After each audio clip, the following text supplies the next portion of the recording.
খুঁজে খুঁজে বলা হতো যে যেই মেয়েরা সুন্দর, যেই মেয়েরা একটু দেখতে, যাদের আমি এভাবেই বলছি, মানে তাদের ভাষ্য মধ্যে যেমন ছিল সেভাবেই বলছি, এটাকে কেউ অন্যভাবে নেবেন না,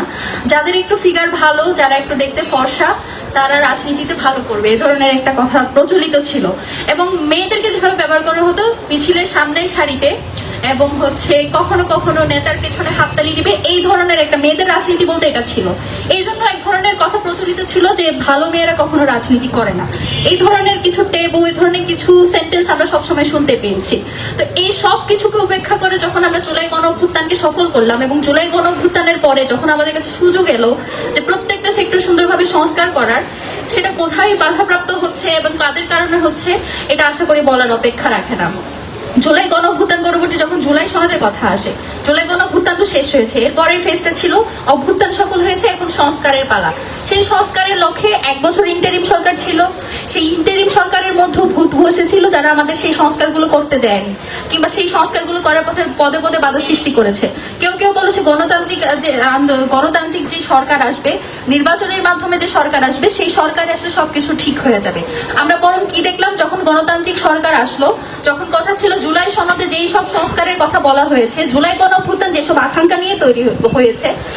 সেই আকাঙ্ক্ষা, সেই সংস্কারগুলো আমরা এখন এক এক করে হতে দেখবো। কিন্তু আমরা দেখতে পাই যখনই গণতান্ত্রিক সরকার আসলো, কোথায় এক এক করে আমরা দেখবো কোন কোন সংস্কার এই সরকার করছে, তার বদলে বিগত 2 মাস যাবত সংসদে কেবল এই কথাটা নিয়েই আর কি বারংবার তাদের মধ্যে বাকবিতণ্ডা হচ্ছে, জুলাই সনদ থাকবে কি থাকবে না, গুম, শাপলা, পিলখানা,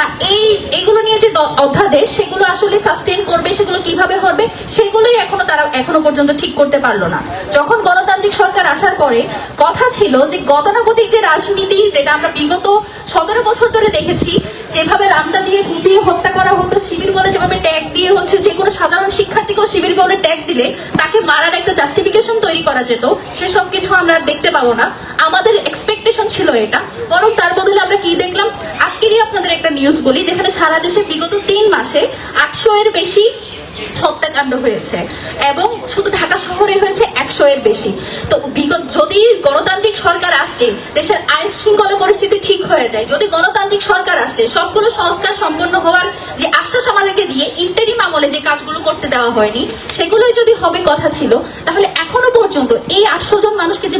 মৃত্যুবরণ করতে হলো, বা যে এই 800 জন মানুষকে যে হত্যা করা হলো, সেটার বিচার কোথায়, সেগুলোর জাস্টিফিকেশন কি? আপনি তাদের কাছে যান, আপনি যে কোনো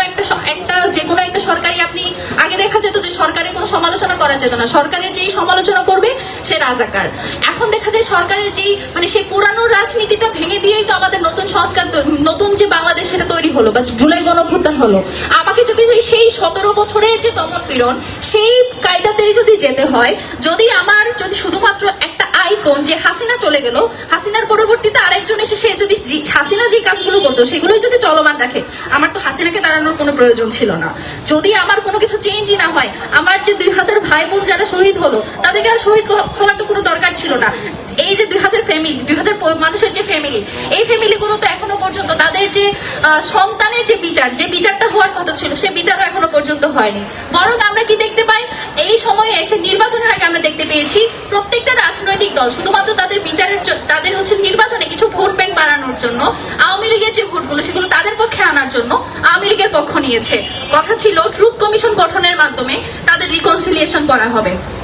প্রত্যেকের রাজনৈতিক অধিকার ফিরিয়ে দেওয়ার পক্ষে বাংলাদেশের সকল জনগণ সামনে এসে দাঁড়াবে, সকলের রাজনৈতিক অধিকার নিশ্চিত করার কথা আমরা প্রত্যেকেই বলি। কিন্তু তার মানে এই নয় যে খুন করেছে, যে গুম করেছে, তার বিচার হওয়ার আগেই সে রিকনসিলিয়েশনের সুযোগ পাবে। প্রথমত বিচার হবে, সে একটা ফ্রি ট্রায়ালের মতো দিয়ে যাবে, একটা বায়াস ফ্রি ট্রায়ালের মতো দিয়ে যাবে। তারপর সে যখন সেই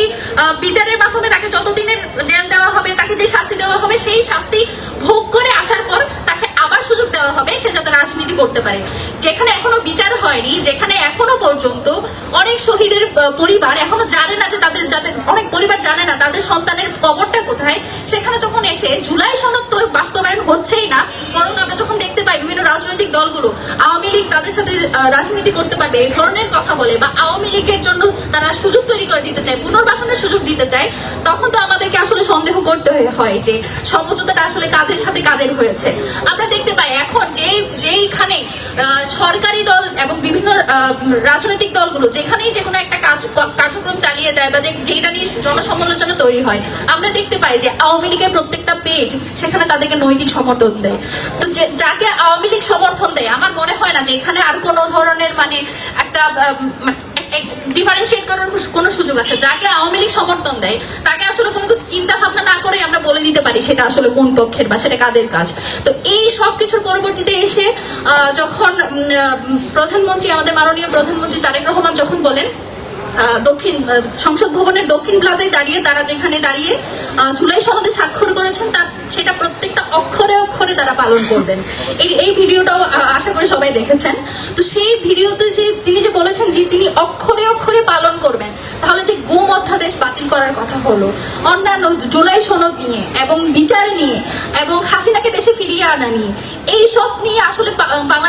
বাংলাদেশ সরকার, পররাষ্ট্রমন্ত্রী এবং স্বরাষ্ট্রমন্ত্রী তারা কি ভূমিকা পালন করছেন জনগণকে সেটা তারা অবহিত করুক।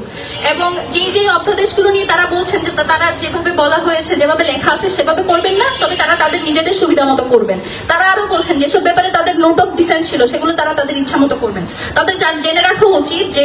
যেই গণভোটে 70% বেশি মানুষ হ্যাঁ ভোট দিয়ে হ্যাঁকে জয়ী করেছে, তখন নোট অফ ডিসেন্টের আসলে আর কোনো ভ্যালু থাকে না। নোট অফ ডিসেন্ট যেগুলো দিয়েছে সেগুলোকে উপেক্ষা করে জনগণ 70% জনগণ হ্যাঁ ভোটকে জয়ী করেছে যে তারা এই সংস্কারটা চায়, এই ব্যাপারে তাদের সম্মতি আছে। তো জুলাই গণঅভ্যুত্থানের জুলাই সনদের যেটা আসলে আমাদেরকে দেওয়া হয়েছে, জুলাই সনদ শুধুমাত্র যে একটা জুলাইকে বাঁচিয়ে রাখার শুধু একটা পন্থা সেটা না, সেখানে একদম সুস্পষ্টভাবে বাংলাদেশের প্রত্যেকটা রাজনৈতিক ব্যাপারে, প্রত্যেকটা পররাষ্ট্রনীতির ব্যাপারে, প্রত্যেকটা বিগত সময়ে যে অন্যায়গুলো হয়েছে সেগুলোর বিচারের ব্যাপারে সুস্পষ্ট রূপরেখা আছে।